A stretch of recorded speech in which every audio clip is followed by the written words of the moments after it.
Good morning, friends. Yesterday will be the discussing about that is plasma membrane. What is mean by plasma membrane? The plasma membrane may be defined as a thin, elastic, semi-permeable living membrane that serve as a boundary for the cytoplasm. Okay, जे cytoplasm असतो त्याला आपण लास्टचा जो बाउंड्रीचा पडदा जो असतो त्यालाच आपण प्लाझ्मा मेम्ब्रेन असं म्हणायचं. ठीक आहे. हा डिस्कवर्ड केलेला आहे निगेली नावाचा सायंटिस्टनं 1855ला 1855. याच प्लाझ्मा मेम्ब्रेनला दुसरं एक नाव दिलेलं आहे सेल मेम्ब्रेन किंवा प्लाझ्मा लॅमा. हे दोन नावं या प्लाझ्मा मेम्ब्रेनला दिलेले आहेत. याच्यामध्ये हा प्लाझ्मा मेम्ब्रेन जो आहे याला आपण plasma membrane is the outer limiting membrane in all animal cells. जेवढ्या काही ॲनिमल सेल्स आहेत त्या ॲनिमल सेलच्या बाहेरचा जो पडदा आहे त्याला आपण प्लाझ्मा मेम्ब्रेन असं म्हणू. But in plant cell, animal सेलमध्ये हा प्रेझेंट आहे, पण plant cell and bacterial cell it is present inner to the cell wall. Animal सेलमध्ये हे बाउंड्री आहे, पण प्लांट आणि बॅक्टेरियल सेलमध्ये हा कुठं आहे तर सेल वॉलच्या मध्ये आहे. ठीक आहे. याला आपण प्लाझ्मा मेम्ब्रेन असं म्हणू. Then today will be the discussing about the endoplasmic reticulum. Okay, what is mean by endoplasmic reticulum? The endoplasmic reticulum is a network of membrane bounded cavities like vesicles and tubules distributed throughout the cytoplasm. सायटोप्लाझमच्या जे मध्ये जे नेटवर्कचं सेलचं जे network आहे या गोष्टीला आपण endoplasmic reticulum असं म्हणू. या ठिकाणी मी डायग्राममध्ये दाखवले बघा.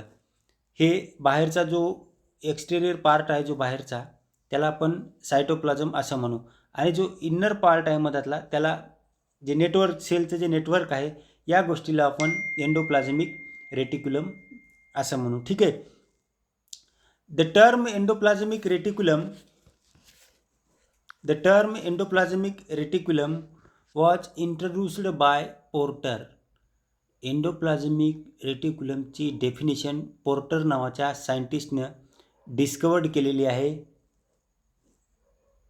त्यानंतर अकॉर्डिंग टू द पोर्टर काय म्हणतो तो, the endoplasmic reticulum is a complex finally divided vacuolar system extending from the nucleus throughout the cytoplasm. म्हणजे डायग्राममध्ये तुम्हाला दाखवलेलंच आहे बघा मी ऑलरेडी. हे सेंटरमध्ये या सेंटरमध्ये न्यूक्लियस दिसते तुम्हाला फिगरमध्ये.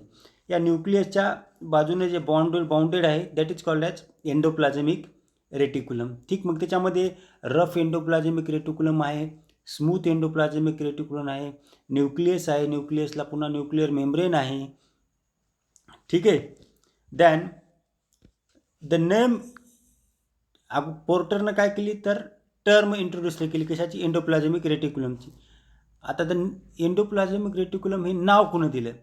The name endoplasmic reticulum was proposed by Roberts, नाउनकीजी अँड सेज. या तीन सायंटिस्टनं हे एंडोप्लाझमिक रेटिक्युलमची नाव डिस्कवर्ड केले, नाव ठेवलेलं आहे त्याला. ठीक आहे. त्याच्यानंतर सेज नावाचा जो सायंटिस्ट आहे यांनी पुन्हा अनदर टर्म याची म्हणजे दुसरी डेफिनेशन एक तयार केलेली आहे, त्यालाच सायटोप्लाझमिक व्हॅक्युलार सिस्टीम असं म्हटलेलं आहे सेजनं, सायंटिस्टनं याच एंडोप्लाझमिक रेटिक्युलमला. For this membrane bounded by cavities present in the cytoplasm. म्हणजे जो सायटोप्लाझम म्हणजे ज्या पेशी आहे त्याच्या केंद्राभोवती असणारा जीवद्रवाचा भाग म्हणजेच सायटोप्लाझम. ठीक आहे, याला आपण सायटोप्लाझम असं म्हणू. दॅन मग एंडोप्लाझमिक रेटिक्युलम प्रेझेंट कुठं कुठं असते आणि ॲब्सेंट कुठं कुठं असते. The endoplasmic reticulum is absent from the eggs.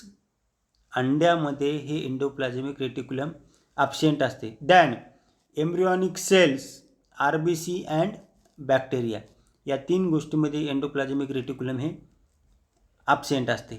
ठीक आहे.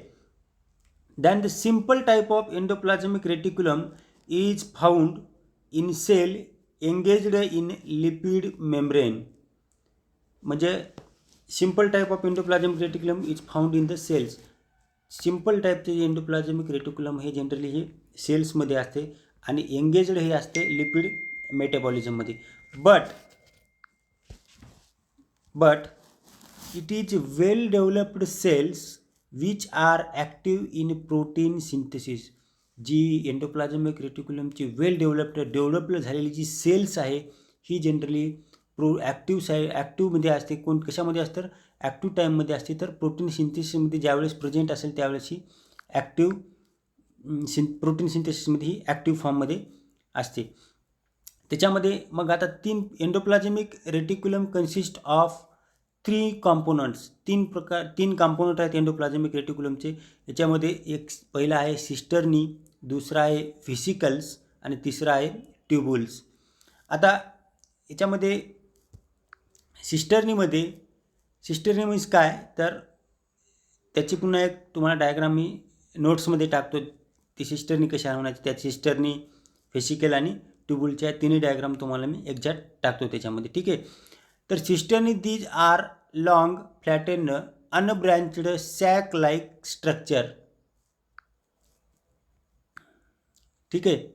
म्हणजे हे ज्या आता डायग्राममध्ये तुम्हाला डायग्राममध्ये बघा तुम्ही, they are arranged in parallel bundle. The diameter is 14 to 15 micron या सिस्टर्नीचं असते. ठीक आहे.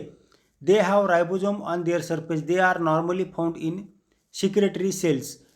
सिक्रेशन करायचं काम ही जनरली सिस्टर्नी नावाची एक सेल्स आहे एंडोप्लाझमिक रेटिक्युलममध्ये, ती याचं काम करत असते. ठीक आहे.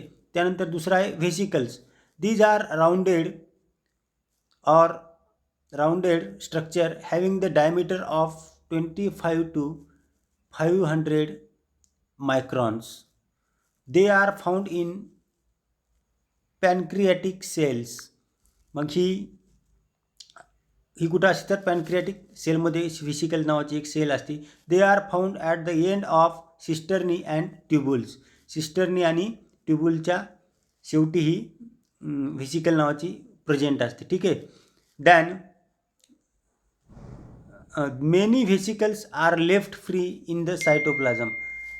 म्हणजे जे व्हेसिकल्स आहेत हे लेफ्ट फ्री असतात सायटोप्लाझममध्ये. ठीक आहे. Then third tubules. These are smooth wall and highly branched tubular spaces having diverse form. They have the diameter of 50 to 100 micron.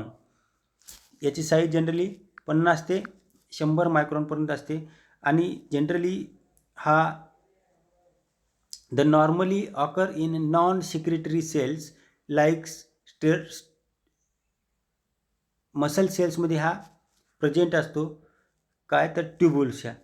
ह्या अशा प्रकारे याची आपण एंडोप्लाझमिक रेटिक्युलमचे 3 टाईप्स पाहिल्या, 3 कॉम्पोनंट्स पाहिले. त्याच्यामध्ये सिस्टर्नी, व्हेसिकल्स आणि ट्यूब्युल्स. ठीक आहे. आणि एंडोप्लाझमिक रेटिक्युलम कशाला म्हणायचं, डेफिनेशन काय आहे, कोणा डिस्कवर्ड केलं, हे सगळं याच्यामध्ये बघितले आपण. ठीक आहे. Okay, thank you.